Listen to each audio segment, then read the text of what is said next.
But there's a new approach at the Wildwood Prison in Kenai, a 42-man therapeutic community totally devoted to recovery, to create better citizens when they get out.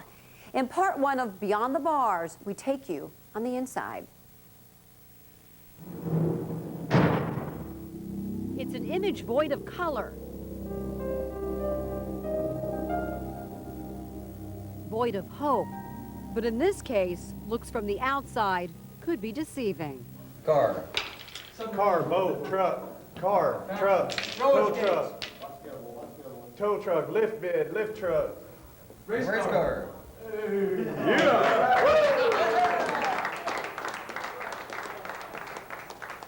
It's an 18-month-old unit at Wildwood Prison in Kenai. Good morning, family. My name's Marcus. Where lessons in teamwork are surrounded by signs of encouragement. So we'll focus on what's going to happen now instead of what's going to happen tomorrow. In this intense therapeutic community full of hope and lots of color. People are going to be watching. They're going to see the colorful halls, the decorations, almost like an elementary school. Right. And they're going to hear the laughter and the clapping. And you just know people out there are going to say, this is way too cheerful, way too easy. It's supposed to be prison, it's supposed to be punishment. How do you respond? Two things. One is everybody is getting out. Everybody's going to release. And they can either stay upstairs in general population and shoot pool or play cards or watch Jerry Springer all day long, or they can come down here and work on their addictions. I'm in here because I'm a drug addict. I've been a drug addict, alcoholic criminal since I was 11 years old. I'm in here because I'm a robber. I'm here on a lot of DWIs. I'm an alcoholic. And I'm an alcoholic. The first step, admission. I'm tired. I'm getting old. I'm head full of gray hair. I'm tired of being the way I am. I'm trying to make some changes. Counselors say this is not a place for excuses, I'm an alcoholic addict. I'm 49 years old. but a place to make inmates more accountable and to better understand why they're here and why they don't have to come back.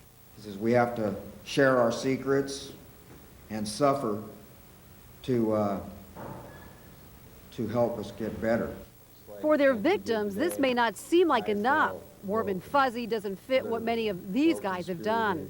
But sitting through one session, easy, doesn't come to mind. You know, I did 13 months in the hole since I've been down, and man, this past 8 months has been way harder than that.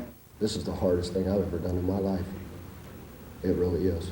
I'm not here because I need to be here. I'm here because I want to be here. I don't want to be the same person that I was. I'm not proud of what I've done. I don't want to do it again. I don't want to harm anyone.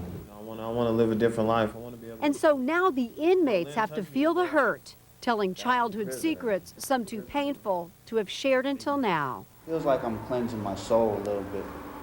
It feels real good. For most of these inmates, the initial reason they entered the therapeutic community was simple, to avoid going to Arizona. But now there's a reason they're participating in the program. I'm just beat down. You know, I'm tired of living this kind of life. I know all about surviving, but I know nothing really about living. I don't want to hurt my family no more. I don't want to hurt people around me. I don't want to be the person that I've been. What my anger looks like? Yes. I did this painting, and that's what I was when I came in here. That's after Daniel McManus was convicted of a series of assaults, most stemming from a violent barroom brawl. He says his anger's been tempered by intense therapy. The stuffed animals represent my children. I have and by these guys that help fill some of the void left behind by the loss of his sons, with no contact in 4 years. If it wasn't for being able to be here, I would have just been like that in a prison cell for another 10 months yet, and I'd be coming out like that. No surprise to counselors who say it was time for a big change for society's sake. What we've had just doesn't work. What we've had doesn't work. What we've got here, it's going to work. It works. It works in other places, and it's working here. And the true test will be when they go beyond these walls of color and beyond the bars, beyond the barbed wire, and return to the real world. The program run by Aquila Treatment Services is about a year long and can handle 42 men at one time. The cost of the program is about $350,000 a year, with funding through a federal grant and a matching grant by the Alaska Mental Health Trust.